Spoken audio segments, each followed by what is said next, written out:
Hey, it's Jen at the Wheelhouse Project. I just wanted to do another video on my series about self-care and healing. And today I really want to talk a little bit about grounding. Well, I know that some of the other things that we've been talking about, especially like baths, can be very grounding. I wanted to talk about other ways that you can ground yourself.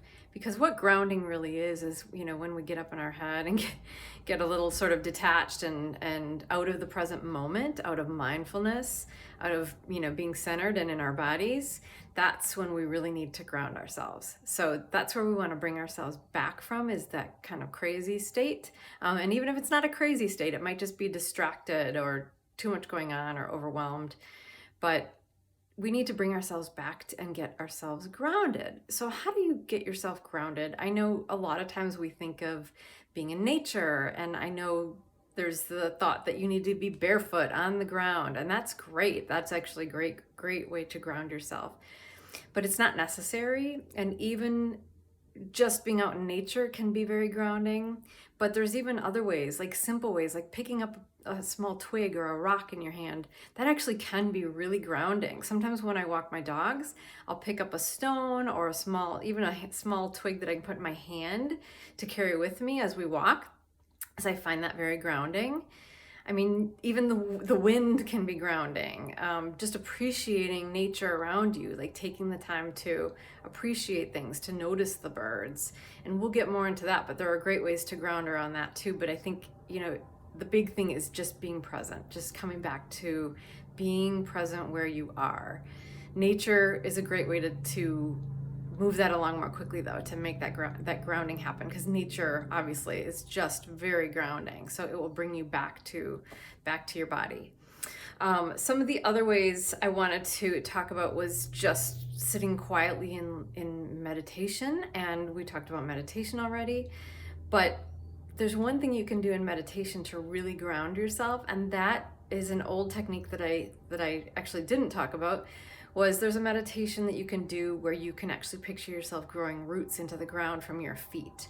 So, or for that matter, from the base of your spine if you want, but to grow roots into the ground and to imagine that. And if you need to get your feet on the ground to really help yourself to imagine that, maybe sit upright on a chair and put your feet on the ground. And then in meditation, in a meditative state, or just closing your eyes, imagine yourself growing roots into the ground from your feet.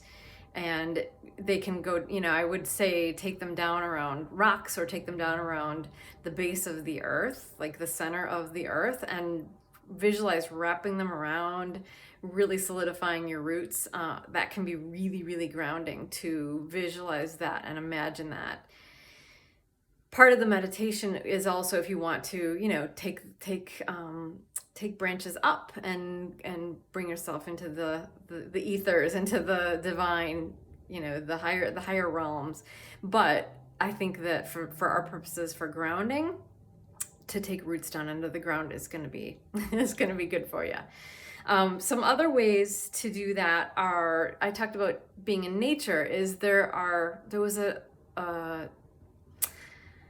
sort of a grounding and mindfulness technique that I know Elizabeth Gilbert was teaching, that I've talked about before, that I really liked, was that when you go out in nature, whether you're walking your dogs like I do, or out for a run, or whatever it is, there's a technique that you can do to sort of bring yourself back to the present. And this can really help with anxiety, like I said, chaotic mind, overwhelm, and you can do it in your own house for that matter if you want, but you do 5 things you can see, then after you go through those, 4 things that you can hear, 3 things that you can touch, 2 things that you can smell, and 1 that you can taste. And it's not that you have to go and find the things, you're just supposed to notice them. And I've done this on a walk with my dogs, and yeah, sometimes some of them are a little more challenging, like taste, for example, but sometimes, you can still taste something in your mouth that you've eaten earlier, or you can imagine the taste of something. So maybe it's conjuring up a taste in your mouth, but basically what you're supposed to do is use those to bring yourself back to the present moment, to notice the things around you, to notice the chirping birds, to notice the sound of traffic, to notice the sound of your dog's panting, whatever it is.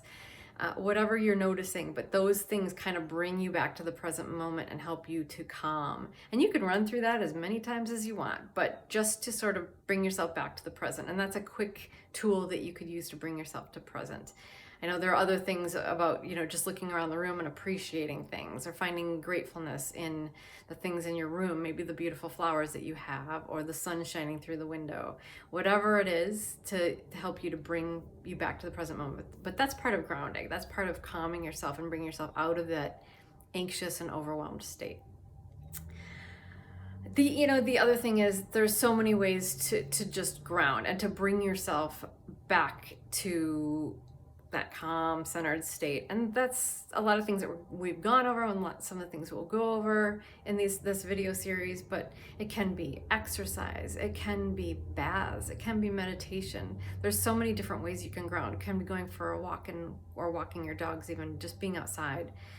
There's just a lot of ways that you can ground. But the fact of the matter is that's really the way to bring yourself out of an anxious, overwhelmed state, is to come back to the present, is to bring yourself back to the present, because you know that the way that we get to that state is worry and fear and those anxious feelings of thinking ahead, thinking about the future, thinking about the past, that draws things up in us. And you may think that you're present, like you may have a reaction to something, but oftentimes that reaction is based on something from the past, something that you probably need to heal, that you need to work on and be more aware of. Is that what is drawing up that icky feeling that's bringing to me, or that fear? Where does that fear stem from?